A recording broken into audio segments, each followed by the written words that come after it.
avec Carole Rivière et Florence Rochefort de George Sand féministe. On l'a un peu évoqué ce matin, mais par son action politique et puis la perception de l'image de George Sand par les féministes de son temps. Donc on va rester dans le 19e siècle pour l'instant. Donc je vais présenter très rapidement, je ne vais pas parler longtemps parce que notre temps est compté et que je pense qu'il y aura beaucoup de questions comme ce matin. Donc Carole Rivière, qui est un peu la locale de l'étape, on la connaît tous ici, qui est professeure agrégée d'histoire, doctorante en histoire contemporaine à l'université de Limoges et Clermont-Ferrand, et qui prépare une thèse intitulée « George Sand et son réseau politique français et européen, construction et mutation d'un archipel républicain dans les années 1830-1876 », si je ne me trompe pas. Florence Rochefort, qui est un peu locale aussi, finalement, mais qu'on ne présente pas non plus, qui est une chercheuse au CNRS, merci, spécialiste d'histoire des féminismes et des femmes et du genre. Voilà, grande historienne sur l'histoire du féminisme, qui aura l'occasion de vous expliquer un petit peu plus la perception dans les mouvements féministes de George Sand au XIXe siècle. Je ne parle pas plus longtemps, je vous laisse la parole à toutes les deux. Comme ce matin, ce qu'on vous propose, c'est chacune une intervention et les questions à la suite avant la pause. Et après, on fera un changement de plateau. Voilà, merci beaucoup. Bonjour à toutes et à tous. Merci beaucoup Vanessa pour cette présentation. Puis merci à toute l'organisation surtout. Donc moi je vais parler de George Sand et des militantes pour les droits des femmes de son époque, donc des années 1830 à 1876. Et en fait, à l'aide de sa plume littéraire qui lui confère une puissance singulière dans l'espace public, George Sand repousse les limites imposées au sexe féminin en s'engageant aussi en politique. On en a parlé ce matin déjà. C'était déjà un peu le nœud des questions, je crois. À partir de son roman Indiana, George Sand donc, a une célébrité qui est fulgurante. La posture de George Sand a inspiré de nombreuses femmes dès son vivant. Et il n'est pas surprenant du coup qu'elle soit approchée par des militantes pour revendiquer, pour des revendications pour une femme qui pourrait être un porte-drapeau potentiel. Et donc, elle a eu des relations avec des militantes pour le droit des femmes à partir des années 1830 et jusqu'à son décès en 1876. Alors, si aujourd'hui nous débattons encore un siècle et demi plus tard, à peu près autour du féminisme de George Sand, c'est que déjà, cette facette a déjà posé question du vivant de l'écrivaine, surtout autour de ses prises de position en 1848. Et deux, que le féminisme en appelle à des convictions intimes et personnelles de chacune et chacun d'entre vous. Et en tant qu'historienne, pour moi, il ne s'agit pas de juger, mais bien de recontextualiser la vie, les actions et les œuvres de George Sand dans son siècle, avec les réalités d'un féminisme, comme on l'a dit, qui n'en est qu'à ses débuts. Le terme n'a été inventé qu'à la fin du 19e siècle, pardon. Et en plus, un féminisme qui doit se penser au pluriel, des féminismes. Alors pour comprendre la formation du réseau politique et culturel de George Sand avec les militantes du droit des femmes au XIXe siècle, moi je m'appuierai sur le principal moyen de communication de l'époque, la correspondance. La correspondance, les sources épistolaires, la correspondance de George Sand monumentale, éditée par Georges Lubin et Thierry Baudin, que je compléterai ici de manière inédite par les lettres qui lui sont adressées pour rétablir en fait le dialogue originel entre George Sand et ses femmes. Alors la plupart de ces lettres sont conservées à la Bibliothèque historique de la ville de Paris et ça nous permet de décentrer un peu le regard, entre guillemets, toujours un peu sando-centré, si je puis dire, et d'avoir un autre point de vue sur ces relations. Alors il faut faire aussi attention quand même aux effets de source, d'où l'extrême nécessité de croiser ces lettres avec les archives de la presse et les archives administratives. Alors pourquoi le rapport entre George Sand et ses militantes a-t-il été si tumultueux, avec de nombreux malentendus qui perdurent? Et en fait, l'histoire des femmes, du droit des femmes, est éminemment politique. Et c'est bien la principale question qui fâche, le principal point de discordance. Alors la presse du XIXe siècle contient de multiples caricatures de George Sand. Je vous en ai mis une, on en a vu tout à l'heure aussi ce matin à la présentation. Comme celle intitulée « La gigogne politique » que vous voyez sur le PowerPoint, qui rappelle que l'écrivaine a été aussi une femme influente en politique et le leitmotiv de sa vie politique, c'est son engagement républicain. Cette caricature politique de 1848, qui a été réalisée à Bourges, alors on ne sait pas trop l'auteur, c'est un certain Gaucher, à Bourges, nous montre l'image d'une femme à la tête d'une grande famille d'hommes politiques, en fait tout un réseau d'amis qui ont réellement gravité autour d'elle et qui ont contribué à la construction de la gauche républicaine et européenne, française et européenne. Alors ici, elle est dessinée, c'est ce qu'on appelle une mère gigogne théâtrale. C'est une espèce de marionnette populaire de taille disproportionnée, entourée de petits-enfants qui courent sous ses jupons protecteurs. La caricature ici, vous voyez qu'elle tourne en dérision le rôle avéré, tout de même, de George Sand pour placer ses amis, identifiables pour ceux du premier plan. Pour ça, je vous ai mis un gros plan d'ailleurs à droite. Alors le personnage central, c'est son ami de jeunesse Alexis Pourradier-Dutheil, avec son costume de procureur général, nommé à Bourges, après proposition de Sand auprès du ministre de la Justice. Donc le noyau d'Amy Berrichon, dont vous connaissez certains noms certainement, est coopté auprès du gouvernement provisoire après recommandation de la romancière, pour mieux en fait enraciner la République en 1948. Mais en fait, c'est une stratégie employée de manière assez banale par de nombreux hommes politiques à cette époque. De cette façon, au printemps 1848, le groupe sandien contrôle ni plus ni moins l'administration préfectorale de l'Indre et du Cher.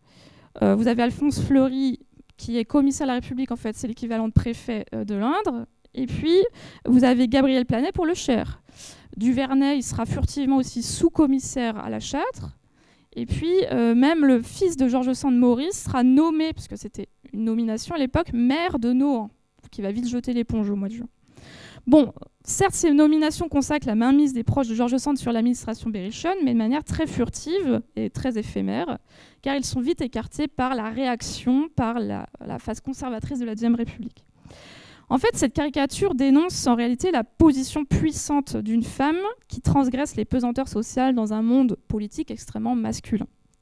Alors, si on change la diapo, vous avez en fait en bas à gauche le dessinateur qui n'a pas manqué, qui n'a pas oublié justement la pelote ronde, le tricot de laine déchiqueté par un rat, qui sont le symbole des tâches domestiques féminines que George Sand aurait abandonnées de manière anormale pour faire de la politique.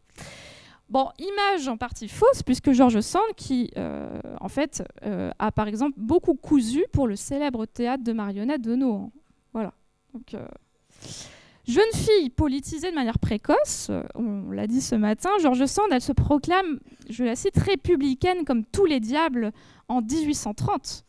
Et elle est véritablement entrée en politique, on n'a pas encore vraiment parlé, mais lors de l'affaire locale, qui est un fait divers qui va déchaîner un peu les passions, l'affaire Fanchette, voilà, que tout le monde, je pense, connaît. 1843, l'affaire Fanchette, jeune fille qui a le double tort d'être handicapée et vagabonde. Handicapée, vagabonde qui était un délit à l'époque. Alors, elle ne dénonce pas seulement une erreur, George Sand, c'est plutôt un camouflage judiciaire qu'elle dénonce. Camouflage de la part des autorités monarchiques qui ont couvert l'abandon de cette jeune fille, trop encombrante pour l'hospice de la Châtre. Alors, dans la lignée des grands écrivains qui se sont indignés pour défendre la cause des opprimés, tels Voltaire et l'affaire Calas, George Sand, elle acquiert cette autorité publique par la lecture visionnaire de la société qu'elle décrypte. Et elle donne un écho en fait, national aux actions républicaines locales de la Châtre, avec son groupe d'amis Berrichon qui fonde ensemble le journal régional L'Éclaireur, donc L'Éclaireur en 1844. Alors j'avance un petit peu, février 48, c'est la Révolution, tant attendue, l'avènement de la Deuxième République tant attendue par George Sand et ses amis. Et dans l'effervescence de la liberté d'expression retrouvée au printemps 48, George Sand fonde une autre revue, La Cause du Peuple, qui, notons-le, ne s'appelle pas La Cause des femmes.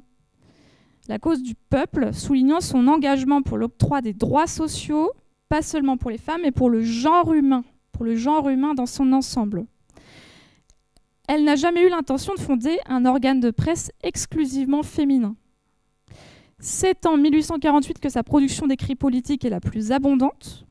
Et en parcourant tout ce corpus de textes, la question de la condition particulière des femmes n'y est que minoritaire. le corpus est davantage progressiste et humaniste, consacré aux grands principes de souveraineté du peuple, d'égalité, comme Michel et Martine l'ont dit ce matin, d'égalité, de fraternité sociale. Alors George Sand rejoint ses amis du gouvernement provisoire et se place en appui de la propagande républicaine du ministre de l'Intérieur, Ledru-Rollin, en rédigeant de manière non officielle, mais telle pratiquement une femme d'État, si on pousse un petit peu le curseur, elle rédige un certain nombre de bulletins de la République affichés partout en France. Donc, vous voyez quand même l'influence de cette femme avec des écrits affichés partout en France. Donc George Sand, c'est une femme perçue comme puissante. C'est vraiment le terme qui va revenir en plus dans la bouche des militants des droits des femmes des années 1830-1840, qui est sans surprise sollicitée par ces femmes. Alors que pensent les femmes des pratiques de George Sand? On parlait du lectorat ce matin. Bon. Il faut d'abord dire que les situations des femmes au XIXe siècle sont extrêmement diverses. Les militantes pour les droits des femmes représentent une infime frange de la société et l'extrême majorité des femmes manquent d'éducation. Elles ne discutent politique que dans la sphère privée domestique, si elles le peuvent et si elles sont politisées en plus. Cela explique alors pourquoi le réseau politique sandien, que j'étudie dans le cadre de ma thèse, est constitué à 80% d'hommes et 20% de femmes. En faisant les statistiques dans la base de données que j'ai construite, 80% d'hommes dans son réseau, 20% de femmes. Alors, il est nécessaire de retourner aux sources pour comprendre vraiment cette disproportion. Les correspondances conservées entre George Sand et les grandes militantes contiennent peu de lettres. Beaucoup ont d'ailleurs disparu. Ce qui ne doit pas faire oublier qu'il y a eu un certain nombre de rencontres physiques, des soirées, des salons, des visites, surtout lorsque George Sand se rend à Paris. Alors j'ai choisi de faire le focus sur 3 militantes qui ont correspondu avec George Sand, Eugénie Niboyet, justement, Pauline Rolland, moins connue, et Flora Tristan, des femmes qui ont des itinéraires très différents, mais qui ont beaucoup de points communs. Déjà, toutes les 3, elles ont subi des déboires conjugaux jusqu'à la séparation d'avec leurs compagnons, leurs maris. Elles ont gagné leur indépendance par l'écriture. Elles ont accédé au militantisme par le saint-simonisme et les courants socialistes des années 1830-1840, qui, n'oublions pas, c'est vraiment un laboratoire intellectuel d'un bouillonnement dans cette recomposition des sociétés industrielles. Et ce sont des femmes qui, en fin de compte, sont éduquées, émancipées et indépendantes. Alors, Eugénie Niboyet, c'est celle qui a vécu de loin le plus longtemps. C'est la petite fille d'un pasteur de Genève, Pierre Mouchon, qui a collaboré quand même à l'encyclopédie Diderot et d'Alembert.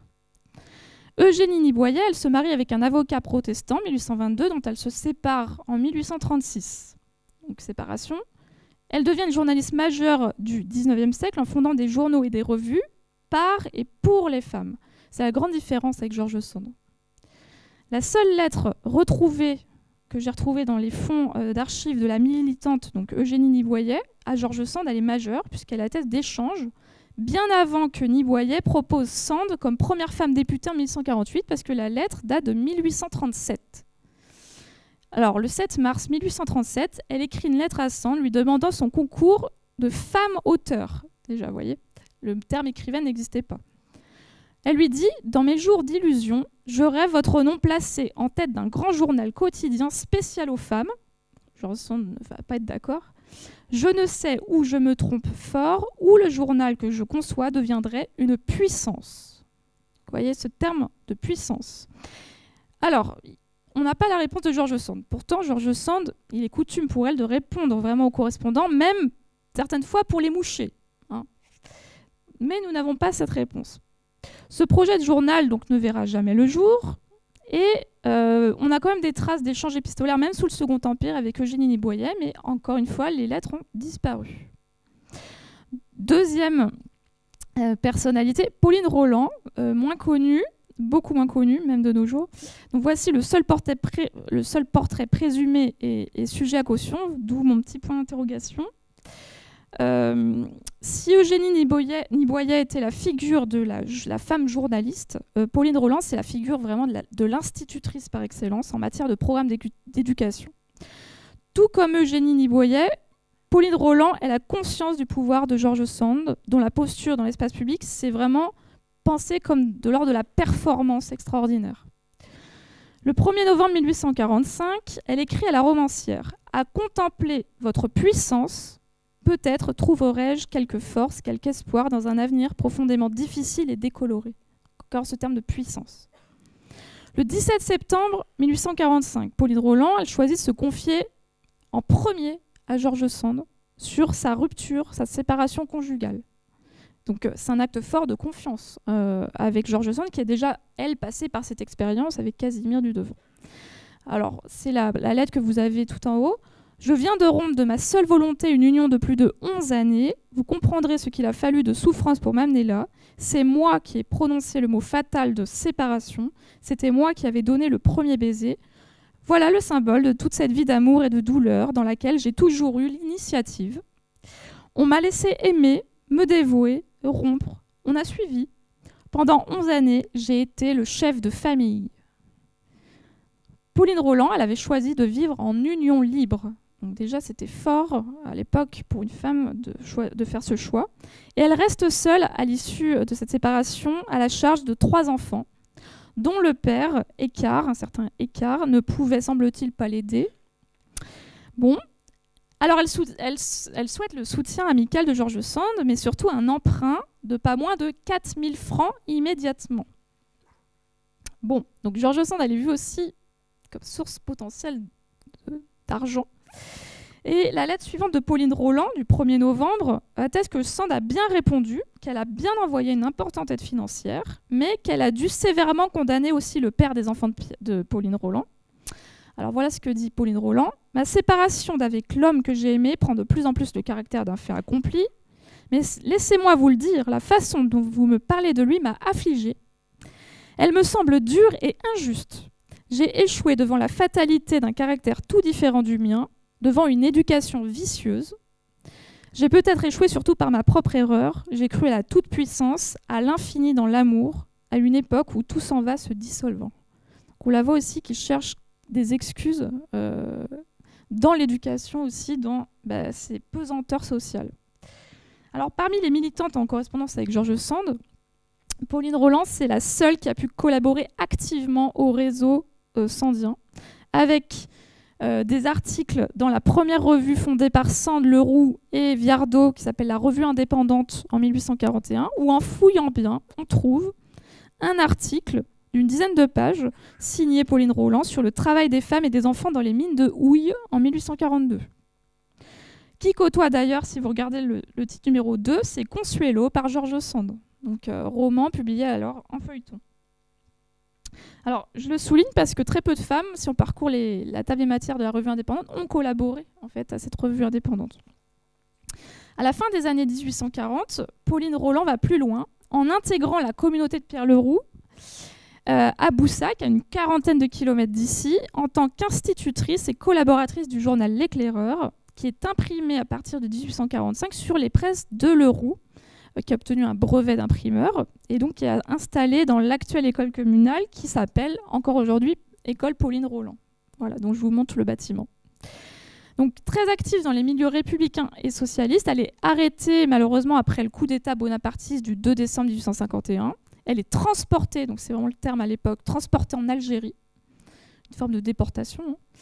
George Sand se porte à son secours avec l'aide du poète chansonnier Béranger, qui arrivent ensemble à obtenir la grâce de Pauline Roland, mais malheureusement, elle ne résiste pas aux rudes conditions du retour et décède à Lyon à 47 ans seulement. Voilà. Donc, dernière grande femme qui correspond avec George Sand, c'est Flora Tristan.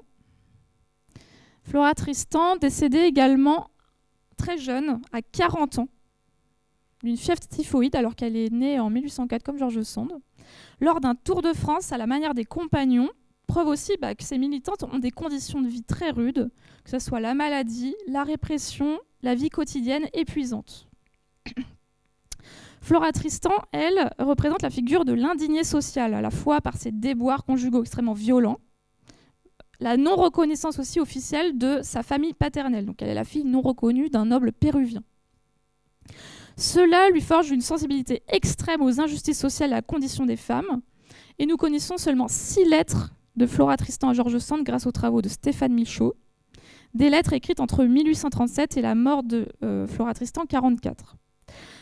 Alors, elle demande une collaboration à la revue indépendante de George Sand, mais sans succès cette fois-ci. Et Flora Tristan publie ouvertement, du coup, des railleries contre le gérant de la revue, ce qui n'a pas dû franchement aider au rapprochement des deux femmes. La relation se limite donc au soutien financier de George Sand, qui est quand même l'un des plus importants qu'elle ait eu, et à la courtoisie épistolaire qui reste distante. Alors, quel est le regard de l'une sur l'autre ? George Sand a reçu le livre de Flora Tristan, Pérégrination d'une paria en 1837, dans lequel Flora Tristan a écrit « Un écrivain, donc c'est George Sand, qui s'est illustré dès son début par l'élévation de la pensée, la dignité, la pureté du style, en prenant la forme du roman pour faire ressortir le malheur de la position que nos lois ont fait à la femme, a mis tant de vérité dans sa peinture que ses propres infortunes en ont été pressenties par le lecteur. Mais cet écrivain, qui est une femme, non contente du voile dont elle s'était cachée dans ses écrits, c'est le pseudonyme, les a signés d'un nom d'homme. Quel retentissement peuvent avoir des plaintes que des fictions enveloppent ? Donc, vous voyez, le voile, ici, le pseudonyme masculin choisi par Sand, qui serait selon Flora Tristan, contre-productif pour la cause des femmes. Une critique qui n'a pas dû plaire à George Sand, même si on n'a pas vraiment de preuves, mais de son côté, elle jugera Flora Tristan assez sévèrement à sa mort. Elle dit qu'elle est certes active, courageuse et sincère, mais pleine d'orgueil, de confiance dans l'infaillibilité de ses découvertes qui ne sont qu'enfantillage. Bon, vous voyez qu'entre George Sand et les militantes pour le droit des femmes, on a un certain malentendu qui commence à poindre des années 1840. Et les malentendus s'expliquent aussi par des caractères, des personnalités qui sont plus ou moins compatibles. Ce sont des relations humaines avant tout, qui forment des amitiés ou des inimitiés. Et George Sand garde ses distances avec cette avant-garde féministe et socialiste, et surtout, elle repousse l'instrumentalisation de sa figure de femme puissante, conférée par son large lectorat. Et c'est surtout, en fait, sur la question du droit de vote, il y a eu des questions ce matin, en 1848, que les désaccords se font jour de manière publique. Et justement, il me semble que si le doute persiste quant au féminisme de George Sand aujourd'hui, c'est surtout à cause de cette prise de position sur le droit de vote en 1948. On va voir après pour sa mémoire, mais... Au début de la Deuxième République, le décret du 5 mars 1948 établit le suffrage universel masculin, donc pas si universel, ce qui perpétue l'exclusion des femmes. Alors que la revendication du droit de vote pour les femmes fait grand bruit grâce à des tracts, des réunions publiques, des clubs, la position de George Sand sur ce point n'est pas connue publiquement, ce qui va occasionner un malentendu retentissant. En effet, sous l'égide d'Eugénie Niboyet, le journal La Voix des femmes lance la candidature de George Sand comme première femme députée, sans lui demander son avis. La première femme appelée à l'Assemblée constituante devrait être acceptée par les hommes. Sand ne leur est pas semblable, mais son génie les étonne, et peut-être, magnifique rêveur, ils lui font l'honneur d'appeler mâle son génie. Elle s'est faite homme par l'esprit, elle est restée femme par le côté maternel. Sand est puissante, il y a encore toujours le mot puissant, et n'effraie personne, c'est elle qu'il faut appeler par le vœu de toutes au vote de tous.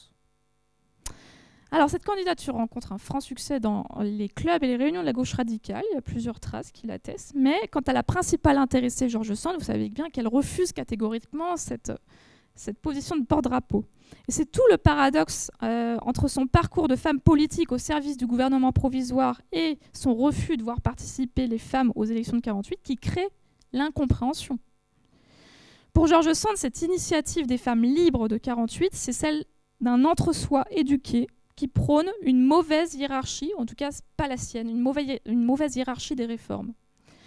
La priorité pour George Sand, c'est l'acquisition de l'égalité civile pour les femmes, encore trop dépendantes d'un homme, que ce soit le père, l'époux ou tout autre tuteur. Avant d'acquérir l'égalité dans le droit de vote un jour, elle le veut, mais pas tout de suite. Si les deux parties sont d'accord en fait, pour accorder le droit de vote, elles sont en désaccord sur la temporalité pour la mettre en œuvre, cette mesure. Alors après l'idée lancée par Eugénie Niboyet le 6 avril, on a deux réponses de George Sand qui ont été conservées, mais une seule a été publiée de son vivant. La voici. Elle était publiée, alors, non pas dans La Voix des femmes, c'est en plus, ça a un peu attisé les dissensions, mais dans La Réforme et La Vraie République, des quotidiens en fait, au tirage plus conséquent, qui ont une plus grande portée, et qui vont publier le démenti de George Sand. Monsieur, en plus, ce sont des femmes qui ont, qui ont émis la candidature de George Sand, et elle répond à des hommes. Un journal rédigé par des dames a proclamé ma candidature à l'Assemblée nationale. Si cette plaisanterie ne blessait que mon amour-propre en m'attribuant une prétention ridicule, je la laisserais passer comme toutes celles dont chacun de nous en ce monde peut devenir l'objet. Mais mon silence pourrait faire croire que j'adhère au principe dont ce journal voudrait se faire l'organe. Je vous prie donc de recevoir et de bien vouloir faire connaître la déclaration suivante. Je vous lis juste la première. J'espère qu'aucun électeur ne voudra perdre son vote en prenant fantaisie d'écrire mon nom sur son billet. C'est un texte que vous ne connaissez peut-être pas le mieux, pourtant c'est celui qui a été publié au printemps 48. Et vous allez me dire, ah bon, oui, parce que vous avez peut-être lu actuellement, alors le texte, on en discutait avec Florence tout à l'heure, actuellement c'est un autre texte qui circule davantage sur justement la place des femmes selon George Sand dans la société, qui est très présentée dans les manuels scolaires, mais présentée telle qu'elle comme étant envoyée et publiée en 1848. Or, ce manuscrit auquel a été donné le nom à propos de la femme dans la société politique n'a jamais été publié du vivant de George Sand. Il n'a été publié que de manière posthume. Tu peux montrer par ses descendants en 1904. Donc au moment du centenaire, au moment du centenaire de sa naissance. Alors pourquoi ? Peut-être que George Sand n'a pas voulu créer davantage de polémiques et desservir la cause des femmes en 1948. De toute façon, en plus, les républicains de la veille perdent les élections d'avril 1948. Donc comment mettre en œuvre le suffrage féminin après la fin d'un gouvernement provisoire et l'avènement d'une république conservatrice ? Donc voici le brouillon raturé et inachevé qui est la BHVP, 13 pages. Et vous avez en fait ici la dernière page qui se termine par Messeux, et qui est inachevé. Voilà, en fait, si on zoome, en fait, c'est la dernière ligne, inachevé. Donc c'est ce texte qui est d'un intérêt majeur pour clarifier les positions de George Sand, et c'est pourquoi il est très connu. Et donc ces mots vont davantage vous parler.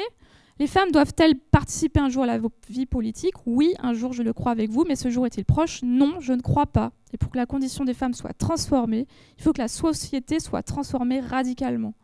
Alors, je passe en bas au gras. La femme est sous tutelle et dans la dépendance de l'homme par le mariage. Il est absolument impossible qu'elle présente des garanties d'indépendance politique, à moins de briser individuellement et au mépris des lois et des mœurs ces tutelles que les mœurs consacrent.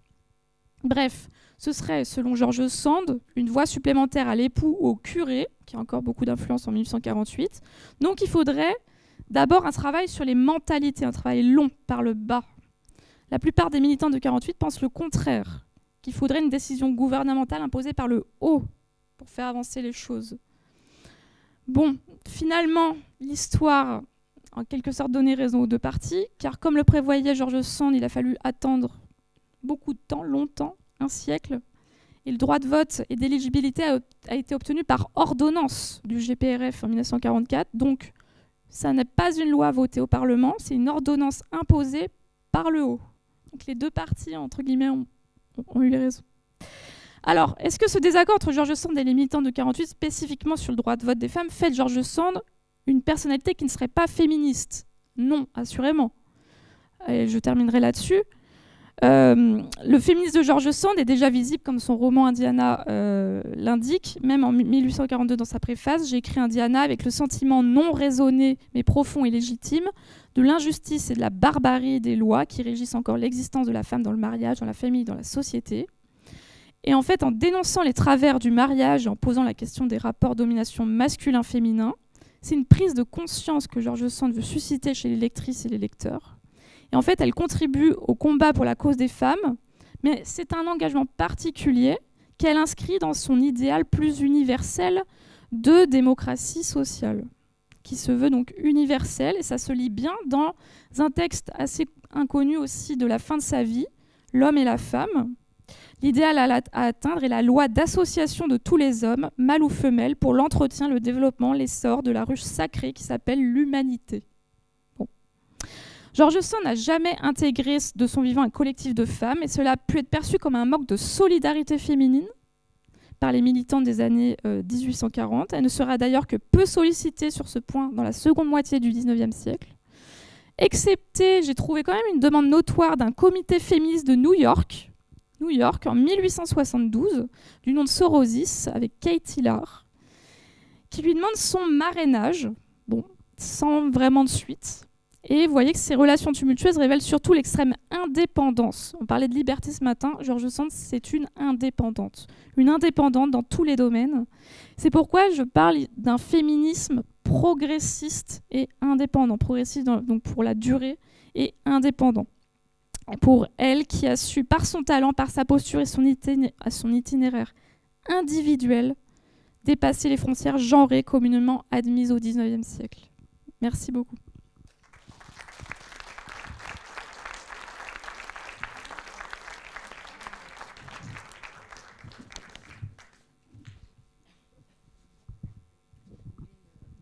J'y vais.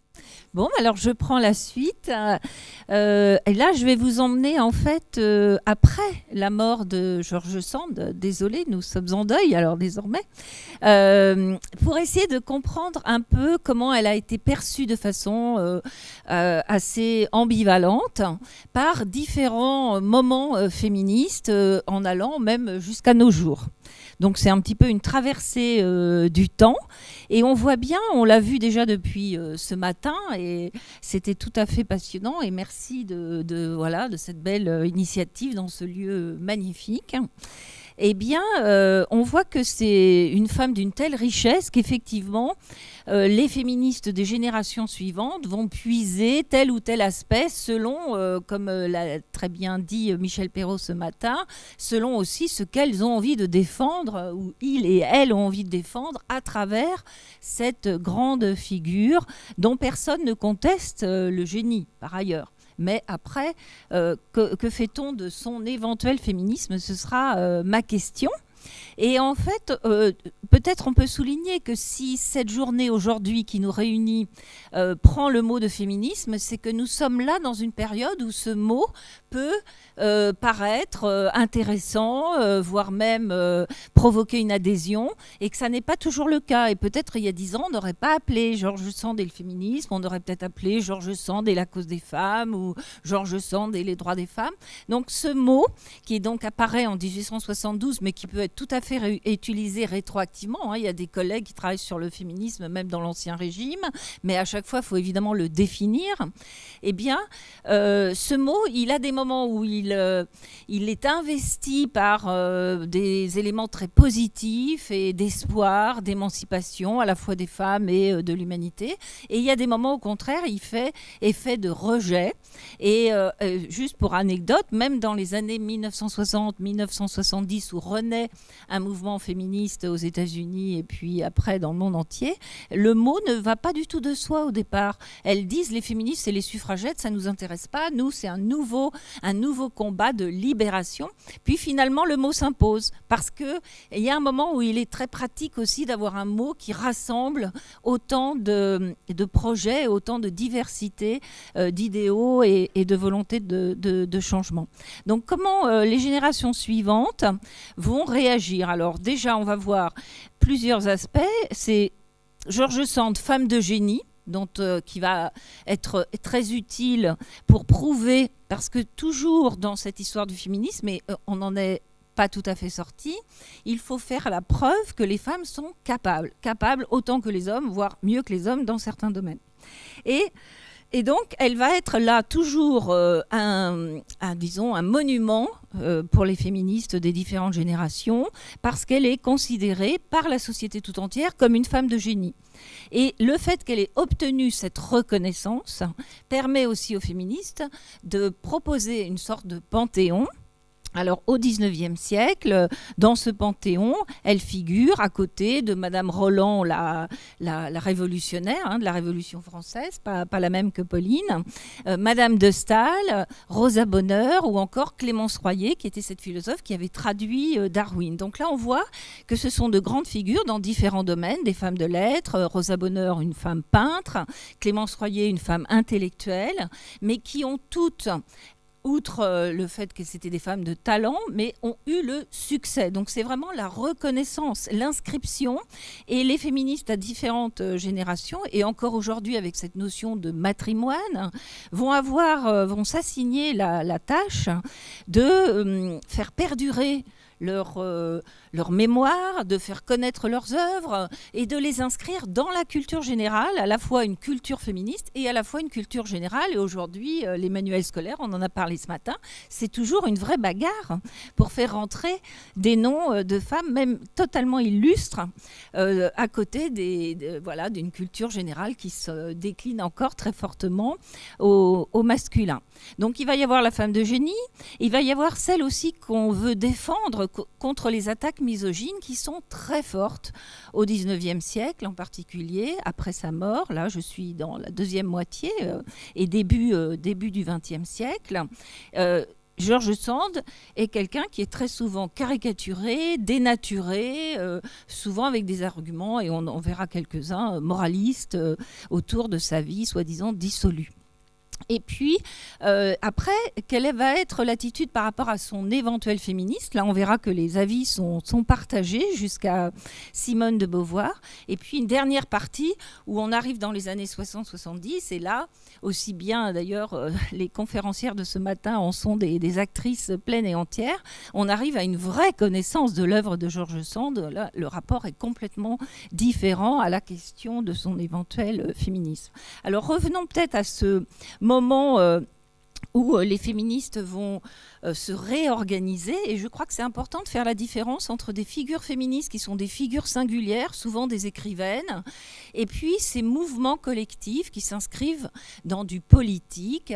Donc on a bien dit à quel point ces mouvements collectifs dans du politique paraissaient masculins, paraissaient scandaleux, et que ces figures singulières, à différentes époques, ont très souvent bien des réticences à se rallier à un mouvement collectif. Déjà, de toute façon, ça n'est pas forcément dans leur volonté. Leur combat, c'est l'écriture. Leur combat, c'est un combat d'idées. Et on voit bien que pour George Sand, c'est la sphère du politique dans laquelle, en plus, elle a la chance d'avoir une place, n'est pas du tout reliée pour elle à la sphère de la cause des femmes qu'elle considère comme quelque chose qu'elle porte dans son écriture et pas forcément dans un collectif des femmes, en plus de ces femmes qu'elle ne connaissait pas personnellement et qui ne font pas partie de cette élite. C'est-à-dire qu'il y a une forme aussi de culture d'esthète, de culture d'élite qui fait que, et en plus en 48, c'est beaucoup des femmes du peuple, c'est un moment de féminisme ouvrier, aussi bien d'ailleurs dans le saint-simonisme, et donc il y a une différence de classe tout simplement aussi, avec une difficulté malgré les idées humanistes et tout à fait égalitaires. Mais une chose est d'avoir des idées, une autre chose est de militer avec des gens avec qui vous ne partagez pas du tout de références et de sociabilité commune, surtout à un siècle où les différences de classe sont si fortes et permettent une distinction aussi si importante. Alors on a une trace avec ce renouveau du féminisme autour d'une figure, donc une grande figure de philosophe, Maria de Rème, et qui est toujours accompagnée de Léon Richer, qui était un clerc de notaire, alors là on a une belle figure d'homme féministe, qui s'est dévoué à la cause des femmes et à la cause du droit des femmes, et qui partageait avec George Sand cette analyse des droits civils comme priorité, du droit de vote pour beaucoup plus tard, quand la République sera instaurée, puisque là on est à la fin du Second Empire, et quand la République ne craindra plus rien. Ne craindra plus le vote réactionnaire et monarchiste. Donc, au moment de la mort de George Sand, il y a pour la première fois dans ce petit journal qui s'appelait Le droit des femmes, qui a dû se rebaptiser L'avenir des femmes pour montrer patte blanche, eh bien, on a pour la première fois une illustration. C'est-à-dire que ça coûte très cher de mettre une illustration. Tous ces journaux sont très précaires, avec peu d'argent pour les financer. Et là, George Sand vaut une illustration au moment de sa mort. Et Léon Richer écrit... la mort de Madame Sand, ce n'est pas le deuil d'une famille, c'est le deuil de tous.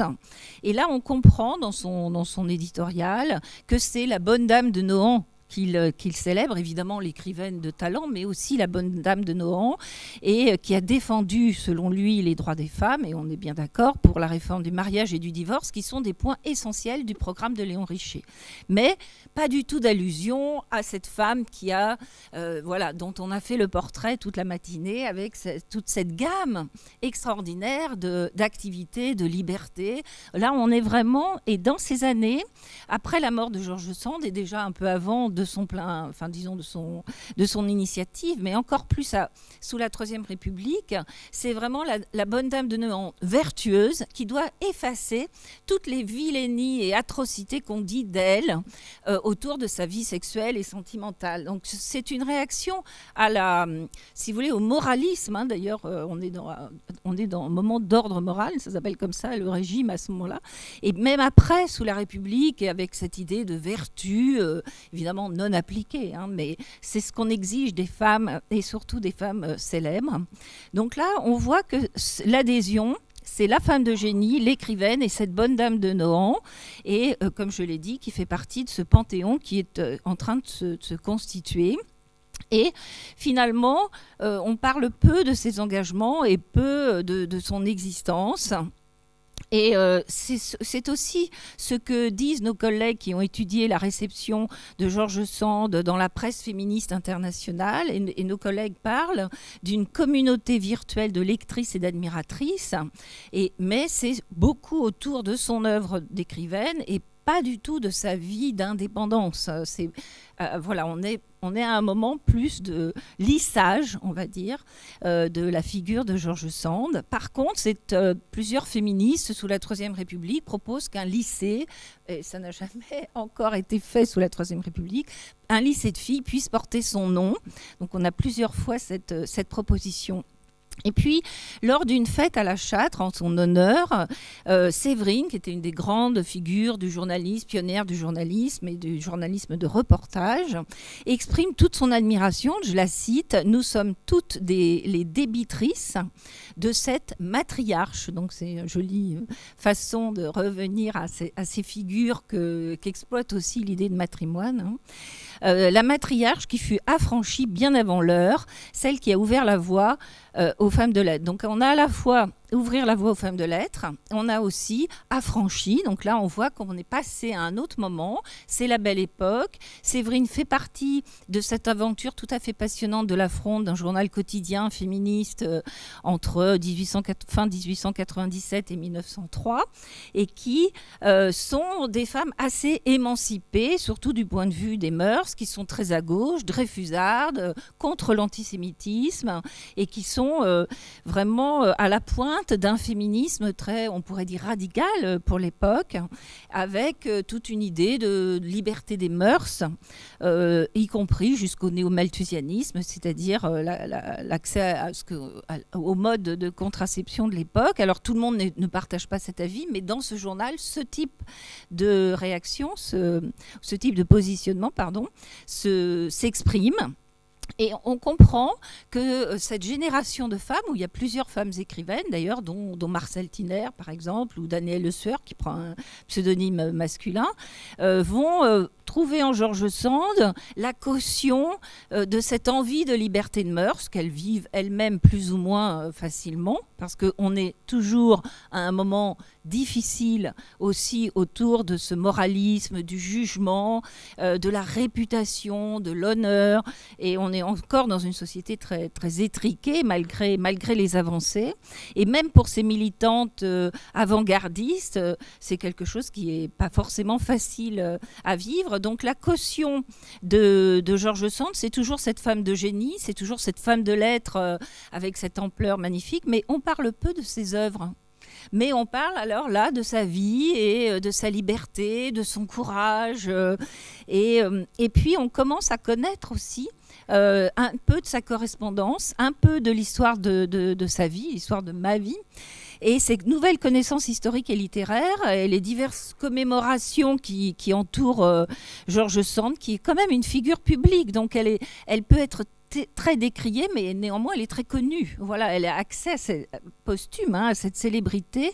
Donc tout le monde s'empare de cette célébrité, mais parfois pour dire on garde ça, mais surtout ça on le rejette. Et ce qui est rejeté par la plupart des commentateurs, d'ailleurs pratiquement tous masculins pour ce qui est du grand public, eh bien on rejette cette façon très libre qu'elle a eue de mener sa vie de femme. Donc là on a bien, si vous voulez, le rôle des féministes d'avant-garde, c'est de pouvoir légitimer sa liberté, y compris sexuelle, même si on ne parle pas de cette façon-là, plutôt liberté de mœurs ou liberté amoureuse, on va dire, ou liberté sentimentale, si on va être encore plus euphémisé. Donc voilà, selon ces moments.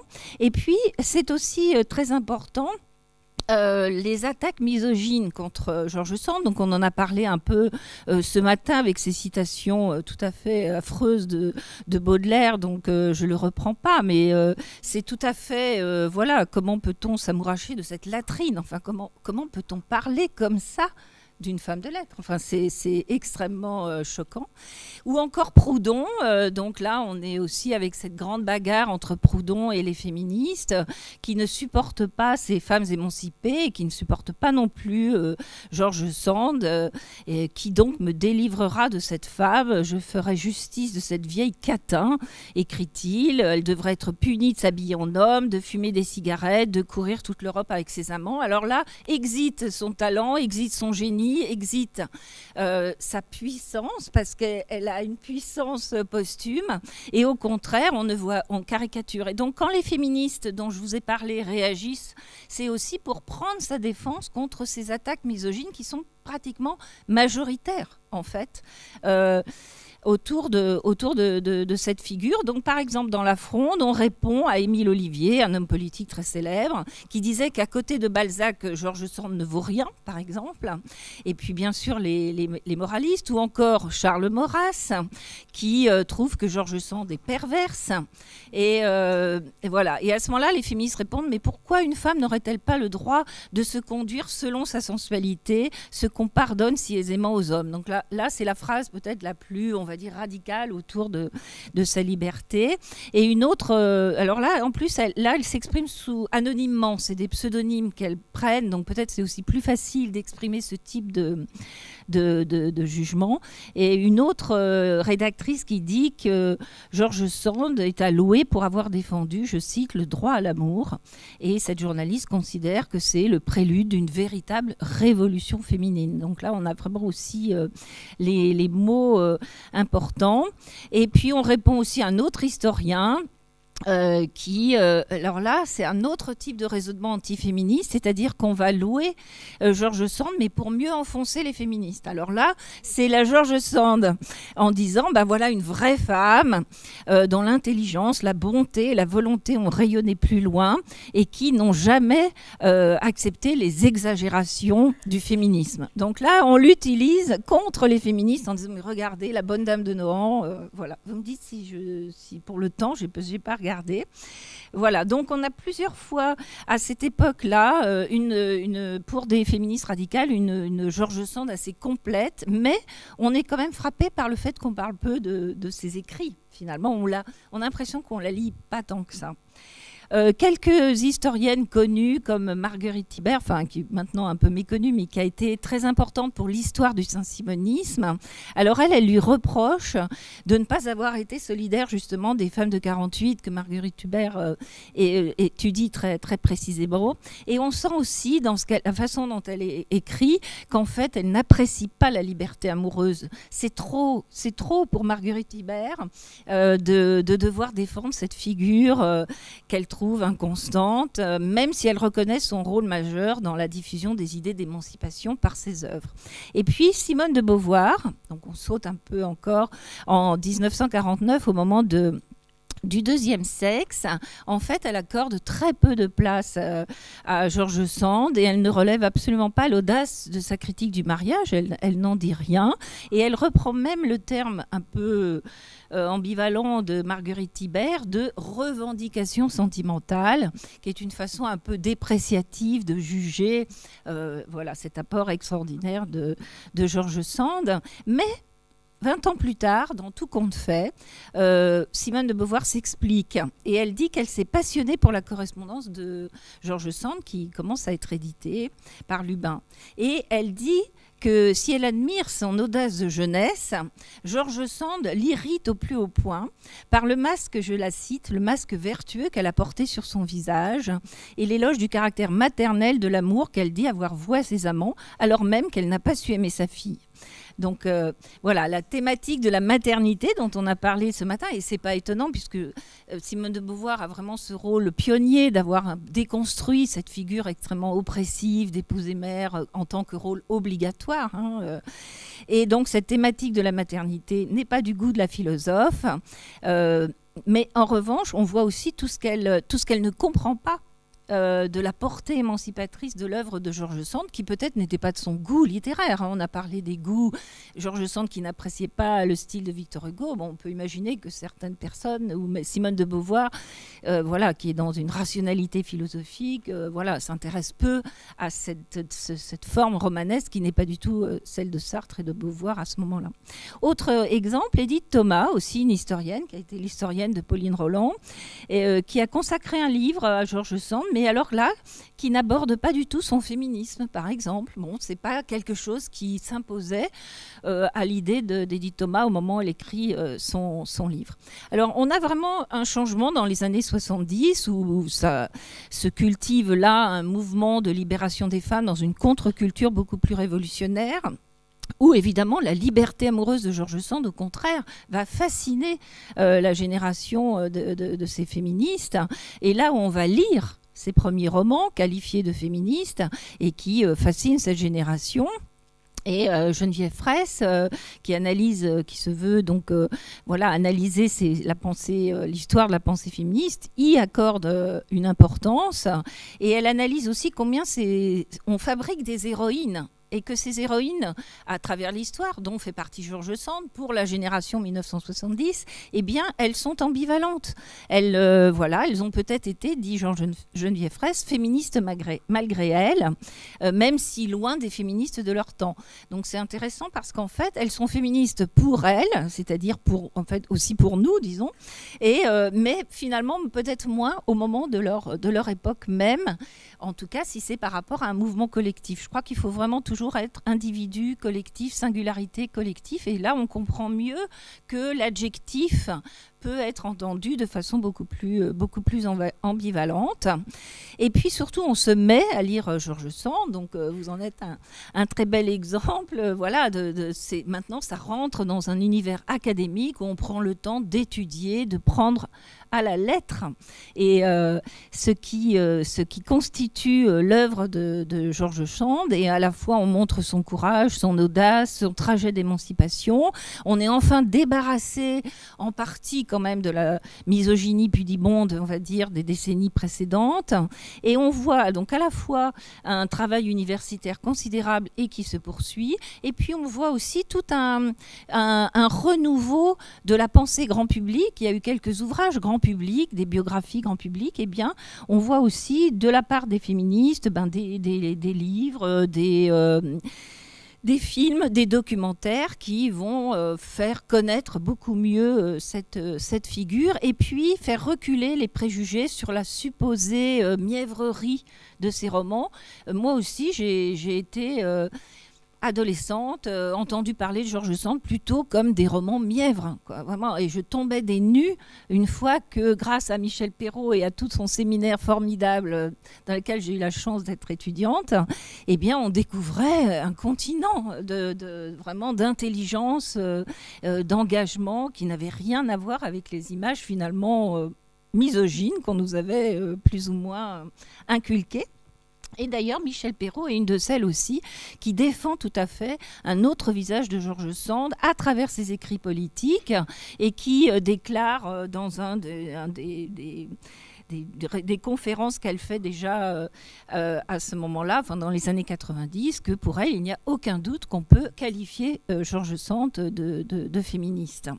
Et puis, alors, je pense que voilà, on continue de la redécouvrir et de continuer d'approfondir son apport. Je crois que les citations ont montré que c'était beaucoup plus complexe, beaucoup plus ambivalent. Maintenant, il faut voir aussi que les gens peuvent changer d'avis, peuvent aussi se contredire à des moments sur un événement très fort comme 1848, c'était voilà, c'est pas le moment, c'est pas quelque chose auquel elle est prise au dépourvu, elle n'y a pas réfléchi, elle veut pas non plus, enfin voilà. Et puis quelques années plus tard, un peu apaisée, elle peut en parler de façon beaucoup plus tranquille. Et on retrouve encore aujourd'hui, donc aujourd'hui, il y a un livre qui vient d'être réédité de Juliette Adam, dont on a parlé ce matin, Une féministe contre Proudhon. Donc c'est un livre avec une postface d'Isabelle Greer, et qui nous dit que finalement George Sand avait apprécié ce livre assez fort,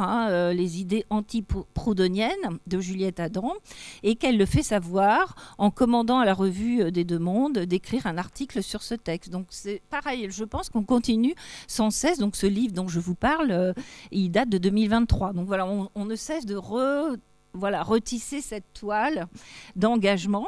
Et puis un dernier mot autour de jeunes générations qui sont autour de ce qu'on appelle la théorie queer ou les idées queer, qui sont une façon de vouloir penser la différence des sexes en refusant la binarité, c'est-à-dire essayer de proposer une philosophie au-delà de cette catégorie. Et donc là aussi, dans la dimension queer, eh bien, il y a la redécouverte de certaines pensées de George Sand. Donc je vous lis une citation qui est ressortie autour de cette réflexion. C'est une citation d'une lettre de George Sand à Flaubert en 1867, où elle dit, donc c'est une citation qui aujourd'hui, si vous voulez, nourrit une pensée queer: « Il n'y a qu'un sexe. Un homme et une femme, c'est si bien la même chose que l'on ne comprend guère l'état de distinction et de raisonnement subtil dont se sont nourries les sociétés sur ce chapitre-là. J'ai observé l'enfance et le développement de mon fils et de ma fille. Mon fils était moi, par conséquent femme, bien plus que ma fille qui était un homme pas réussi. » Bon, no comment sur les rapports mère-fille. Mais voilà, donc et alors cette citation, comme George Sand, comme vous le savez, a tellement écrit, voilà, je pense qu'on peut, à chaque génération, et c'est peut-être le propre justement des personnalités aussi riches et qui se sont tant exprimées, c'est que à des moments de leur vie, ils réfléchissent à des sujets et ils nourrissent une pensée bien postérieure. Et je pense aussi à la génération MeToo d'aujourd'hui qui s'intéresse tant à la lutte contre les violences sexistes et sexuelles et qui met en avant le roman qu'elle a écrit avec Jules Sandeau, là, mais sur le roman Rose et Blanche, en disant « mais ce roman démarre sur un viol ». Et c'est quand même quelque chose de fondamental voilà, on comprend très bien dans la lecture que c'est quelque chose qui est mis en scène ou suggéré, ou un viol potentiel, et qui est repris. Donc, voilà. Donc, George Sand, je crois aujourd'hui, marraine, sans le savoir, des courants très divers.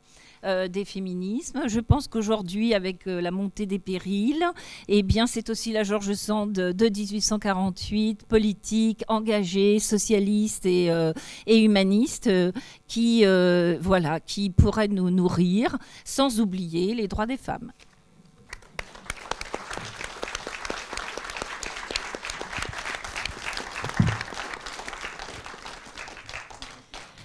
Merci beaucoup à toutes les deux.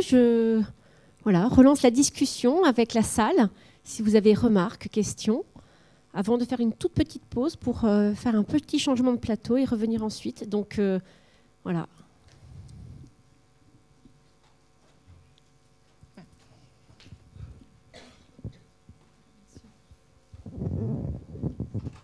Merci pour vos interventions. J'avais juste une remarque et ensuite une question. Par rapport à la pensée queer et George Sand, on peut aussi citer la pièce Gabrielle qui a une interprétation queer assez évidentes, notamment qui interrogent comment le genre se construit, qu'est-ce que c'est qu'être une femme, qu'est-ce que c'est qu'être un homme. Je passe, mais allez lire cette pièce ou la voir qui est géniale. Mais ma question, c'était, je voulais savoir, est-ce qu'on trouve dans les textes politiques de George Sand des traces de son engagement pour les droits civils des femmes, ou ça va être plutôt dans ses œuvres littéraires avec ses personnages, etc., comme ce qu'avait présenté Martine Reid ce matin. Je peux répondre peut-être pour les articles au moins politiques. Alors, moi, j'ai beaucoup étudié le corpus vraiment de presse, puisque George Sand est aussi journaliste. On a tendance aussi à l'oublier. Elle a écrit, par exemple, elle a fait publier les lettres à Marcy dans les années 1830, où elle répond, en fait, c'est dans le journal Le Monde, qui était alors, c'était la collaboration avec l'abbé de Lamennais, où là, elle parle du divorce, elle parle du mariage, et donc elle demande cette égalité civile entre les femmes et les hommes dans le mariage. Donc déjà celui-ci. Par la suite, c'est plutôt donc par rapport à l'affaire Fanchette, mais là c'est la défense plutôt des opprimés, du petit peuple. Donc là, c'est pas vraiment les femmes qui sont particulièrement défendues, c'est vraiment les classes populaires et opprimées. Il y a le 12e bulletin de la République aussi, le bulletin de la République numéro 12, sur le droit des femmes, pareil, les droits civils, oui, effectivement. Et puis, je pense qu'au niveau des articles de presse, je crois que je pense avoir fait le tour. C'est plutôt, peut-être plus vrai que c'est un fil rouge dans ses œuvres. Moi, je pense, plutôt dans ses œuvres littéraires. Je ne sais pas si tu veux ajouter. Oui, juste qu'elle soutient le journal de Léon Richer. Il y a une lettre où elle soutient le journal de Léon Richer, et je pense qu'elle lui donne de l'argent, mais qu'elle ne souhaite pas qu'il y ait son nom. C'est-à-dire, je crois aussi que c'est vrai que d'être une femme célèbre et d'avoir subi tant d'attaques faisait aussi qu'on devait se protéger d'une inscription politique, publique. On pouvait adhérer au projet, c'est ce qu'elle lui dit, mais sans forcément vouloir que son nom soit utilisé, ou peut-être après mal interprété. Enfin, il y a toutes sortes de raisons de devoir se protéger de l'engagement public. Et d'ailleurs, les sommes d'argent qu'elle donne, c'est impressionnant aussi. Et je pense qu'elle a donné de l'argent aussi à Léon Richer. Et parce qu'elle dit « je vous soutiens », et lui, il demandait de l'argent partout. Donc je suppose que ça veut dire aussi financièrement, mais je n'ai pas la preuve. Et ça prouve aussi, voilà, d'abord sa générosité, et puis son adhésion quand même. Mais je pense que c'est aussi c'est intéressant, ces personnalités qui managent leur propre image publique aussi. C'est-à-dire parce que nous, on réfléchit beaucoup sur le convictionnel, mais c'est aussi, comme vous l'aviez dit, des stratégies pas seulement politiques, des stratégies de comment on navigue dans une société profondément misogyne dont on a dû déjà souffrir pas mal aussi. Et alors, les affaires, ce qu'on lit sur George Sand, c'est tout le temps l'affaire Musset. On ne parle que de ça, quoi. Le reste, c'est complètement écarté. Donc, on comprend un peu aussi que, voilà, elle préférait qu'on parle pas d'elle, quoi. Oui, il y a une période qui n'a pas été du tout évoquée, 51-76, la deuxième moitié du 19e siècle. Comment dire, ça aurait pu être une suite d'évolution de la pensée de George Sand et de l'évolution du mouvement féministe qui s'est développé. Alors souvent on nous dit George Sand ne faisait plus de politique, elle s'était retirée, mais elle avait toujours ses correspondances, ses agendas à partir de 1851, et puis toujours son réseau de correspondants qu'elle choisissait, elle répondait à qui elle voulait, son réseau de rencontres aussi, et puis ses nombreux séjours à Paris où il y a eu toute l'effervescence mouvement féministe avant la chute de l'Empire, dans les années 1868-69, avec les réunions publiques où les femmes ont pris la parole. Et donc, comme vous le disiez, avoir l'entièreté de regard féministe de George Sand, des idées féministes sur le siècle de sa vie, ces 3/4 de siècle, ça aurait été bien. Mais c'est souvent une période qui est oubliée quand on étudie George Sand. Et je dis par là que ça donne un regard plus complet. Et en concernant les parallèles qu'on peut faire avec les femmes, vous avez cité Maria de Rem, avec qui elle était en relation et donc enrichie. Mais dans les réunions de 1868, elle ne pouvait que connaître une grande majorité des femmes qui étaient dans ces réunions de 68. André Léo, dont on fête le bicentenaire, grande romancière, journaliste, mais aussi communarde et donc et intellectuelle. Maria de Rem, bien sûr. Il y avait Victorine Thiner aussi, puisqu'il y a eu un lien par le roman de Victorine Thiner dédié à George Sand. Quant à André Léo, George Sand, elle la connaissait puisqu'elle avait signalé à Julie Lambert de lire André Léo et ses romans sociaux. Elle devait connaître Louise Michel aussi, certainement. Et si on élargit un peu à d'autres classes sociales plus aisées, elle devait connaître Julie Velden, l'épouse de Jules Favre, qui était une grande pédagogue et qui s'est engagée dans les comités de dames au moment de la guerre de 70, dans les ambulances. C'est une démarche féministe. Donc Augustine Blanchecotte aussi, qui n'était pas forcément une révolutionnaire, mais qui avait un regard sur toutes les femmes de l'époque. Et en plus, elle devait partager, si on fait un petit peu d'Uchronie, partager 3 revendications des femmes de la chute du Second Empire, de la Commune. C'est-à-dire que le droit de vote, c'était pas du tout la demande de toutes ces femmes du peuple et intellectuel juste avant au moment de la chute de l'Empire. L'émancipation économique, par contre, le droit au travail, puisque je sens, l'a très bien dit dans l'exposition, elle s'est émancipée en écrivant pour pouvoir avoir de l'argent et s'émanciper de son mari. Le droit au travail, c'était une émancipation de la même forme pour les ouvrières et les ouvrières de l'époque. Puis l'éducation, André Léo a écrit énormément de textes sur l'éducation, Louise Michel aussi. Et donc, on se rend compte que finalement, elle est restée sur ses positions figées par rapport à ce qu'elle avait fait en 1948. C'est un constat. Elle n'a pas cherché à faire de recherche de liens et de construction avec ces femmes qui portaient des idées féministes.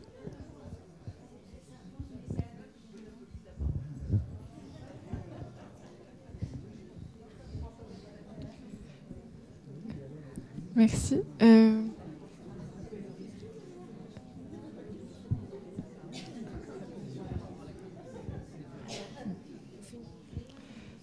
Oui, j'avais une question de devant d'abord. Alors moi, je ne peux pas du tout monopoliser la parole parce que mon savoir est très restreint. Je suis désolée, je suis une pauvre femme. Bon, alors ma question, c'est, il y a le féminisme et l'indépendance. Et moi, je trouve que ce qui est très important dans la vie politique, etc., c'est le mot indépendance. Est-ce que vous pourriez un petit peu, indépendance à tous les étages, dans sa vie personnelle, dans ses écrits, dans la manière dont elle a mené ses relations, son image de marque, quand elle fréquentait quand même Plomplon, le Prince Jérôme, etc. Enfin, on voit vraiment qu'elle essaye d'aller quelque part. Si ça ne marche pas, elle va revenir en arrière, elle va aller ailleurs. Elle a vraiment une volonté extraordinaire de s'affirmer. Elle a une personnalité terrible. Voilà, merci.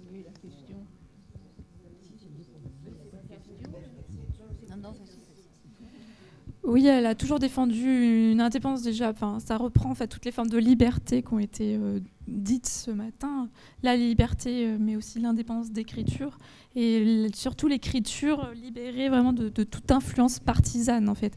Elle a été beaucoup approchée par différents courants dans les années surtout 1840.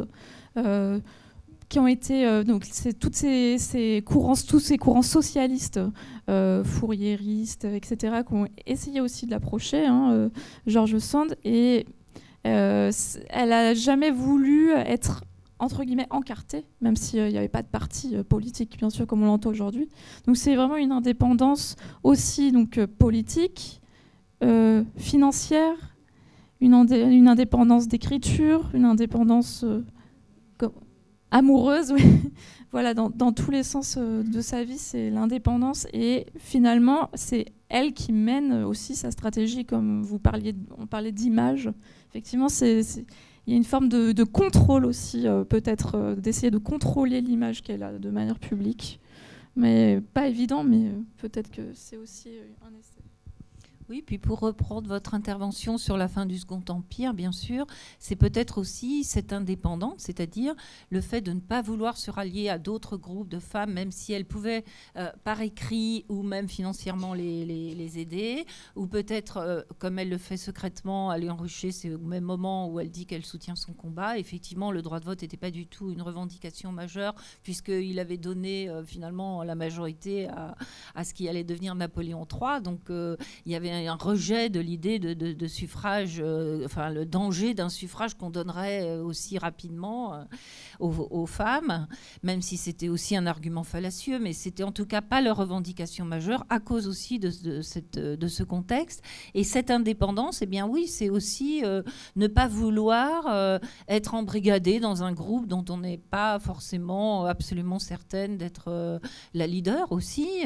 Voilà, je crois qu'il y a des femmes qui ont un esprit d'indépendance poussées jusqu'à ne pas vouloir se solidariser dans une action collective de femmes, qui sont plus à l'aise d'être la femme exceptionnelle dans un monde d'hommes.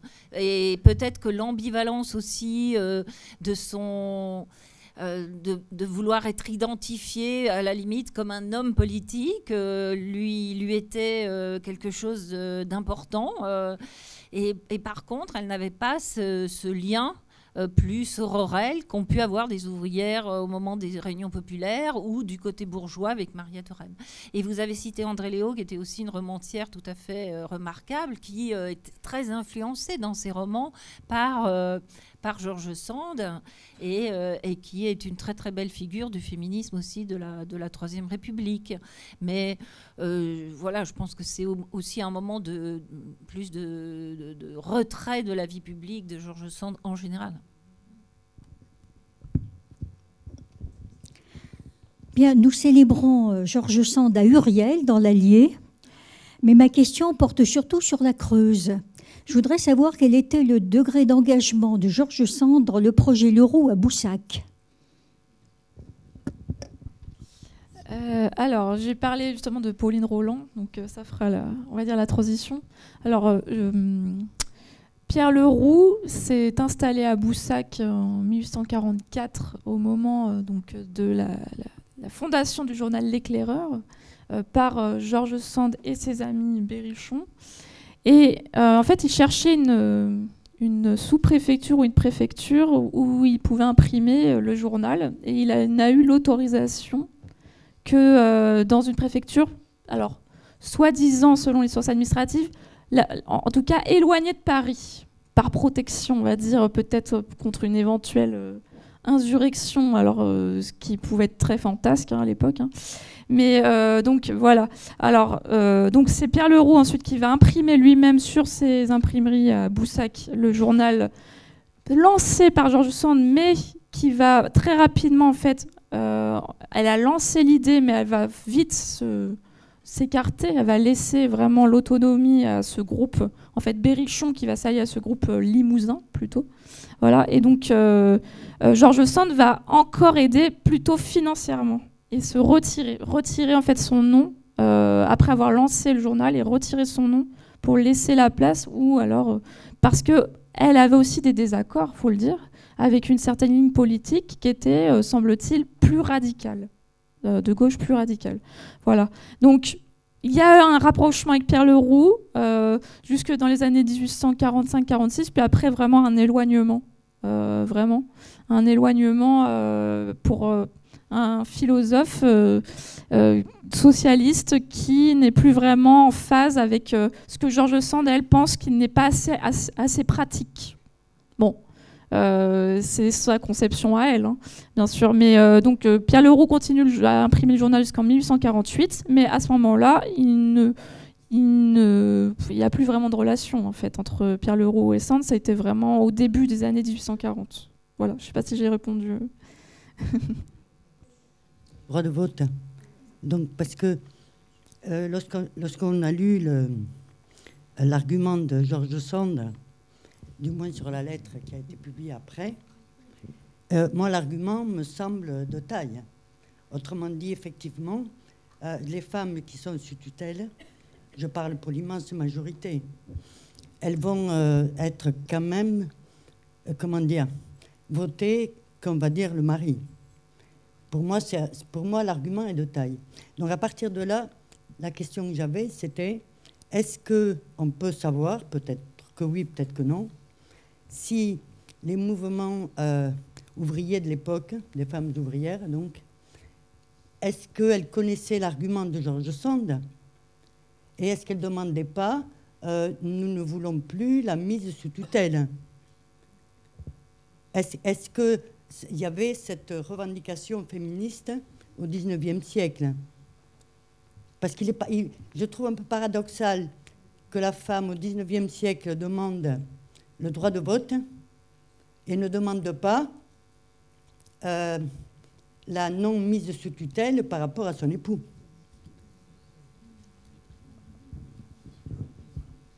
Oui, juste rapidement, c'est parce qu'on ne peut pas non plus tout dire, mais en 1830, 1848, c'est une revendication d'égalité pleine et entière. C'est droit au travail, et c'est aussi égalité dans le mariage, c'est éducation des filles, accès à des professions, à des formations professionnelles. Les programmes sont très complets, et c'est quand même le traumatisme de 1851 et qui va, si vous voulez, faire que la génération d'après va mettre un bémol sur la revendication du droit de vote en disant on va revendiquer d'abord l'égalité civile parce qu'il y avait, selon leur analyse, un trop grand risque politique. Et puis ensuite arrive Hubertine Auclair, en 1880, fait la rupture avec cette génération auprès de laquelle elle s'est formée, et elle va au contraire renverser la proposition stratégique en disant il nous faut le droit de vote d'abord parce que tant que nous ne serons pas citoyennes, les députés ne voteront jamais aucune réforme en notre faveur. Donc elle a tout un autre raisonnement et une autre stratégie qui va prendre finalement juste avant la Première Guerre mondiale. Il y a la première grande manifestation suffragiste en France en juillet 1914, et puis ensuite un suffragisme dans l'entre-deux-guerres qui sera très actif, et avec aussi nos propres suffragettes.